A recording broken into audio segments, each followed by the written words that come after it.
Numerical. चल बच्चे start कर दे बेटा। Second qualitative property is elevation in boiling point. First हम कर चुके, फर्स्ट क्या था, relative lowering of vapour pressure. Second है elevation in boiling point, elevation in boiling point. इसको ऐसे डिनोट करते हैं डेल्टा टीबी। बाद में लिखना, सुन लो ध्यान से, बोर्ड की तरफ ध्यान, focus. Elevation in boiling point का क्या मतलब है, पहले बेसिक मतलब समझते हैं। मान लो आपको पता है वाटर का बॉइलिंग पॉइंट क्या होता है, 100 डिग्री सेल्सियस। 100 डिग्री सेल्सियस को केल्विन में कितना बोलते हैं, 373। 273 इसमें ऐड करेंगे ना, तो 100 प्लस 273 क्या बन गया, 373। बुक वाले एनसीईआरटी वाले एकदम प्रिसाइज वैल्यू लिखते हैं, तो वो पता क्या लिखते हैं, 100.15। तो ये 373.15 इतना होता है एग्जैक्ट वैल्यू जो होती है। तो वाटर का बॉइलिंग पॉइंट कितना होता है, 373.15 केल्विन में, और डिग्री सेल्सियस में 100.15। ठीक है, तो हम 100 लेके चलते हैं। तो 100 डिग्री सेल्सियस आपका बॉइलिंग पॉइंट है पानी का, प्योर वाटर, डिस्टिल वाटर की बात हो रही है ये।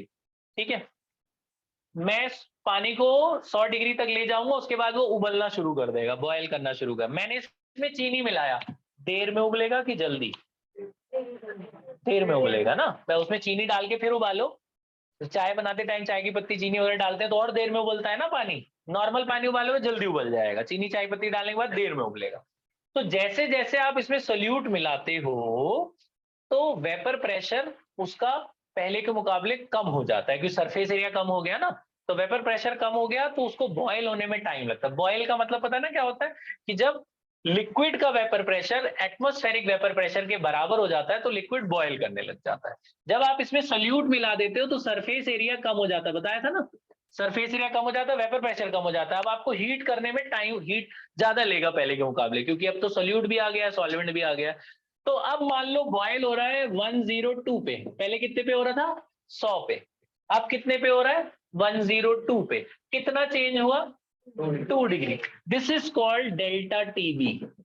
ये जो 2 डिग्री सेल्सियस है, this is called elevation in boiling point. कितना एलिवेट हुआ, कितना बढ़ गया बॉइलिंग टेम्परेचर, 2 डिग्री सेल्सियस बढ़ गया, है ना, that is called elevation in boiling point. तो ये जो था 100 डिग्री सेल्सियस, इसको बोलते हैं पुराना बॉइलिंग टेम्परेचर, टीबी। और जो बाद में बॉयल हो रहा है उसको बोलते हैं T dash B, final boiling temperature. और जो इनको माइनस करके आया उसे क्या बोलते हैं, delta TB, change in boiling temperature, है ना, चेंज इन बॉइलिंग टेम्परेचर या elevation in boiling point. Basic समझ में आ गया क्या होता है, कि भाई सल्यूट मिलाओगे तो देर में उबलेगा, देर में उबलेगा तो उसे बोलते हैं, कितना चेंज हुआ उसे बोलते हैं delta TB. Now this delta TB depends on this change in boiling point, यानी elevation in boiling point, यानी कि delta TB, that depends on the molality of the solute। आपने कितना चीनी मिलाया है उसकी मोलालिटी पे डिपेंड करेगा। डेल्टा टीबी किस पे डिपेंड करेगा, कितना आपने सोल्यूट मिलाया है उसकी मोलालिटी पे, किसकी molality of solute. Delta TB के बाद प्रोपोर्शनैलिटी हटाते हैं तो आएगा आता है केबी, और मोलालिटी को छोटे एम से डिनोट करते हैं ना। तो ये हमारा पहला फॉर्मूला बना इसका, इस कॉलिगेटिव प्रॉपर्टी का, delta TB is equal to KB M. ये जो केबी है इसको कहते हैं molal elevation constant, molal elevation constant, इस केबी का नाम है। केबी का एक दूसरा नाम भी है एनसीईआरटी में, ये है उसका दूसरा नाम, इधर देखो, एबिलियोस्कोपिक कांस्टेंट। केबी का दूसरा नाम है एबिलियोस्कोपिक कांस्टेंट। केबी की एसआई, तो इसके 3 नाम है बच्चे, मोलल एलिवेशन कांस्टेंट, एबिलियोस्कोपिक कांस्टेंट या बॉइलिंग पॉइंट कांस्टेंट। ठीक है, बॉइलिंग पॉइंट कांस्टेंट, तो आप 2 ये याद रख लो, बॉइलिंग पॉइंट कांस्टेंट भी याद रख लेना। अच्छा, ये जो केबी होता है इसकी एसआई यूनिट होती है, SI unit of KB is kelvin KG पर मोल, केल्विन केजी पर मोल। ये केल्विन और मोलैलिटी की यूनिट होती है केजी पर मोल। ठीक है, मतलब वैसे मोल पर केजी होता है, उल्टा करते हैं तो केजी पर मोल हो जाता है। तो अब इसको हम थोड़ा सा और सिंप्लीफाई, न्यूमेरिकल में आप ये इस्तेमाल नहीं करोगे, इसका मैं आपको एक आसान फॉर्मूला बताता हूँ, वो यूज करना, वो बड़ी जल्दी से न्यूमेरिकल करता है। देखो क्या है वो, इसका मोलैलिटी का ना एक ये फॉर्मूला होता है बच्चे, W2 simplest form, W2 by M2 W1 into 1000। ये मोलैलिटी का एक सिंप्लीफाइड फॉर्म है। मोलैलिटी याद है क्या होता था? मोलैलिटी होता था number of mole of solute upon weight of solvent in KG. ये लोग ग्राम में देते थे इसे, तो ग्राम में देते तो उसे केजी बनाने के लिए 1000 से डिवाइड करते। ये 1000 ऊपर जाके क्या हो जाएगा? मल्टीप्लाई। ये मोल क्या होता है? Given mass by molar mass, given mass by molar mass. ये मैंने निकाल के दिखाया, कभी भूल जाओ मोलैलिटी यही यही लिखा है ना, यहाँ देखो W2 by M2 W1 into 1000, इसको हटाकर मैंने लिख दिया, कभी भूल जाओ ऐसे निकाल लेना। मोलैलिटी क्या होता है वैसे याद रहेगा तुम्हें। तो मोलैलिटी का क्या फॉर्मूला है जी? ये W2 by M2 W1 into 1000। तो डेल्टा टीबी का final formula KB W2 by M2 W1 into 1000। अब ये कौन कौन क्या क्या है? W2 is weight of solute, मैंने आपको बताया था 2 किसे कहते हैं? सोल्यूट को। W1 क्या होता है? वेट ऑफ सॉल्वेंट, ठीक है जी। M2 क्या होता है? Molar mass of solute, molar mass of solute. बस ये 4 चीजें ही हैं, weight of solute, weight of solvent, molar mass of solute, ठीक है। अच्छा, फिर इसका एक ग्राफ है जो आपको इसी रिकॉर्डिंग में देख लेते हैं, उसके बाद एक न्यूमेरिकल करते हैं। ये छोटा सा ग्राफ है, वेपर प्रेशर वर्सेस टेम्परेचर का ग्राफ है। वेपर प्रेशर वर्सेस टेम्परेचर का इसका ग्राफ आता है बनाने को। तो देखो बेटा, पता है पानी बॉयल कब होता है? जब वो एटमॉस्फेरिक प्रेशर के बराबर हो जाए। एटमॉस्फेरिक प्रेशर होता है 1 atm। जैसे आप टेम्परेचर बढ़ाते रहोगे बढ़ाते रहोगे बढ़ाते रहोगे, यहाँ पे आके बॉयल होना शुरू होगा। कब? जब उसका टेम्परेचर 1 atm हो गया, इधर इधर बॉयल होगा। ये ग्राफ है सॉल्वेंट का, ये सॉल्वेंट का ग्राफ है, पानी का ग्राफ है ये। तो पानी में आप हीट देते रहोगे, एक पॉइंट ऐसा आएगा जब उसका प्रेशर एटमॉस्फेरिक प्रेशर के बराबर होगा, तो यहाँ पे बॉयल होना शुरू होगा। ये पुराना वाला है टीबी। टीबी याद है क्या था? 100 डिग्री सेल्सियस जो था। तो जिस पॉइंट पे बॉयल होता है सॉल्वेंट, जब उसका प्रेशर एटमॉस्फेरिक प्रेशर के बराबर हो जाए, ऐसे कर्व साइज ग्राफ बनता है उसका, ठीक है। थोड़ा कर्व्ड ऐसे बना देना यूं करके, ये सॉल्वेंट का ग्राफ है। फिर जब आपने चीनी मिलाया तो थोड़ा देर में बॉयल हुआ ना, तो सॉल्यूशन का ऐसे दिखा देना, सॉल्यूशन का ग्राफ इस तरीके से दिखा देना। ये सॉल्यूशन है, ये जो बाद वाला जा रहा है ये क्या है? ये सॉल्यूशन है, यानी कि चीनी और पानी का मिक्सचर। यहाँ कहीं बॉयल होगा जब उसका प्रेशर 1 atm हो जाए। तो अब जो बॉयल हो रहा है उसका बॉइलिंग टेम्परेचर ये वाला है, तो ये T' है। वो जो 102 नहीं आया था, वो ये है 102। तो ये 100 था, ये 102 था, इनके बीच के गैप को क्या बोलते थे? Delta TB. दो, तो इसको बोलते हैं डेल्टा टीबी। ये जो इनके बीच का टेम्परेचर था ना, वो क्या था?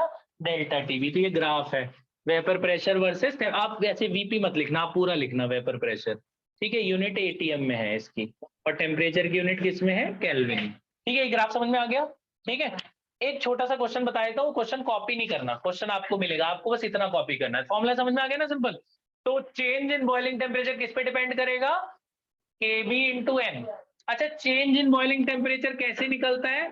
पुराने अच्छा, अगर आपसे कोई बोले नया बॉइलिंग पॉइंट निकालो, न्यू बॉइलिंग पॉइंट, यानी T' निकालो। जैसे पहले कितने पे बॉयल होता था? 100 पे। 2 डिग्री बढ़ गया तो कितने पे अब बॉयल होगा?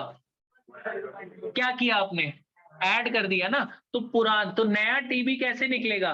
पुराने टीबी में क्या जोड़ दे रहे हो? Delta TB. पुराने वाले बॉइलिंग पॉइंट में आपने डेल्टा टीबी ऐड कर दिया तो 102 आया ना। तो ये मैंने इसलिए बताया, कई लोगों को ये पता नहीं चलता ऐड करना सब। ये तो भाई बॉइलिंग पॉइंट बढ़ रहा है तो ऐड ही करोगे ना पुराने में, क्योंकि अब एक क्वेश्चन मैं करके दिखाता हूं आपको, ये कॉपी नहीं करना क्वेश्चन। 5 ग्राम मेरे पास, 50 ग्राम, थोड़ा ज्यादा लेते हैं, 50 ग्राम मेरे पास है ग्लूकोज। ग्लूकोज क्या होता है? C6H12O6। 50 ग्राम ग्लूकोज है, उसको मैंने 200 ग्राम पानी में मिलाया, ठीक है। 50 ग्राम ग्लूकोज मैंने 200 ग्राम पानी में मिलाया, और आपसे पूछा बताओ पानी कब बॉयल होगा? समझ रहे हो? पानी कब बॉयल होगा? पानी पहले कितने पे बॉयल होता था?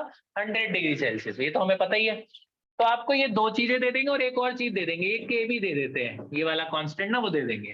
जैसे पानी का केबी आपको दिया हुआ है 2.52 केल्विन केजी पर मोल, बस इतना ही क्वेश्चन है, सिंपल सा क्वेश्चन है। ध्यान से सुनो ताकि किसी से नकल ना माननी पड़े, अपने आप करें कैलकुलेट, बहुत आसान है और फ्री के नंबर है।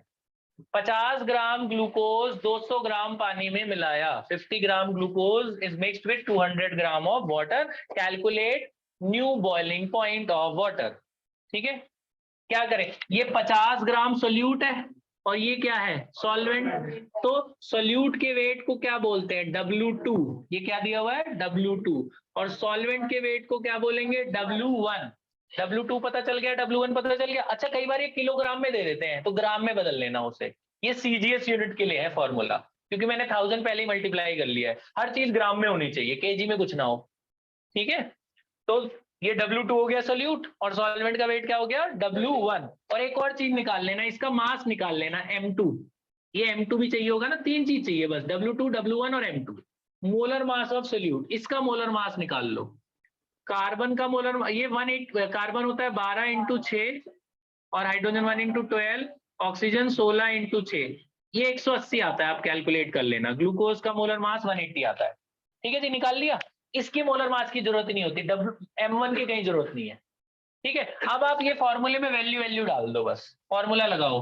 क्या फॉर्मूला है, फॉर्मूला है डेल्टा टीबी का क्या है, KB W2/W1 M2 × 1000, यही है ना फॉर्मूला। वो वैल्यू डालनी है।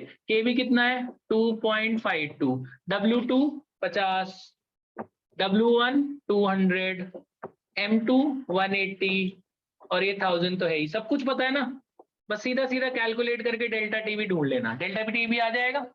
मान लो डेल्टा टीबी आया 3 degree Celsius, 3 degree delta TB आएगा, केल्विन में आएगा। डेल्टा टीबी आ गया। अब हमें निकालना है नया बॉइलिंग टेम्परेचर। तो नया बॉइलिंग टेम्परेचर क्या होता है, पुराने वाला जो था 100, उसमें 3 डिग्री ऐड कर देंगे। ये लोग केल्विन में चाहिए, तो 373 में 3 केल्विन ऐड करें, कितना हुआ 376 kelvin. This is new boiling point.